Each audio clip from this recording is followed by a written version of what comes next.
অনেক ধরনের নোংরা চাতুর্যের আশ্রয় নেওয়া হয়েছে। এইরকম বাড়িতে বাড়িতে স্বজনহারা, পিতাহারা সন্তান সন্ততির আহাজারি, বৃদ্ধ মা বাপের আহাজারি আমি শুনে এসেছি। আজকে তাদের স্মরণে আপনারা এখানে মাগফিরাত কামনায় মিলাদ মাহফিল করছি। আমরা এখানে উপস্থিত নেতৃবৃন্দ সবাইকে এটা মনে রাখতে হবে।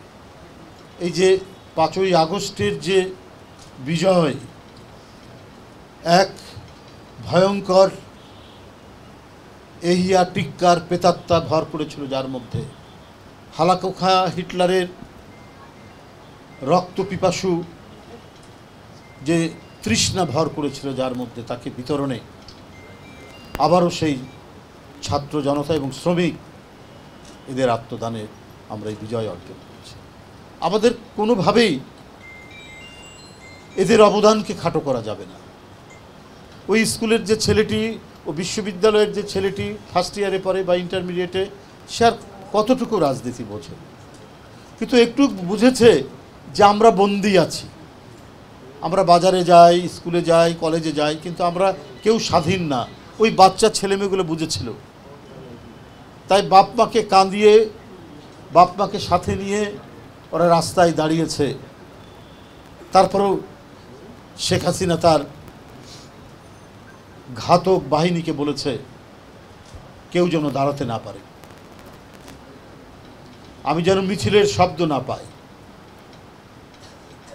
বাংলাদেশ এত দিন রক্ত ঝরিয়ে নিজের স্বাধীনতা রক্ষা করেছে।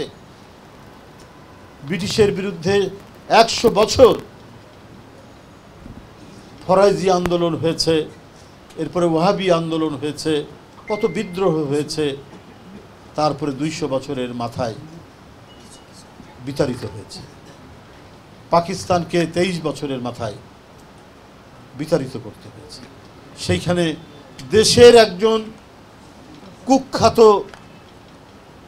শাসক, যে কোনো ভদ্রতা জানে না, যে কোনো শিষ্টাচার জানে না, যে জনগণের অধিকার দিতে হবে এইটা জানে না, যে নিজের মতো করে গণতন্ত্রের ব্যাখ্যা দিয়েছে, যে নিজের মতো করে কাটাছাটা করে সংবিধান বানিয়েছে, যে নিজের ক্ষমতাকে আজীবন নিজের হাতের মধ্যে রাখার জন্য যেমন ইচ্ছা তেমনভাবে তিনি দেশ পরিচালনা করেছেন, শুধুমাত্র আইন শৃঙ্খলা বাহিনীকে কবজার মধ্যে নিয়ে। কিন্তু এই সমস্ত গণশত্রুরা কখনো টিকতে পারে না। জনগণ যখন ধেয়ে আসে, দেখামাত্র গুলি চালানোর নির্দেশ দিয়েছিলেন না শেখ হাসিনা?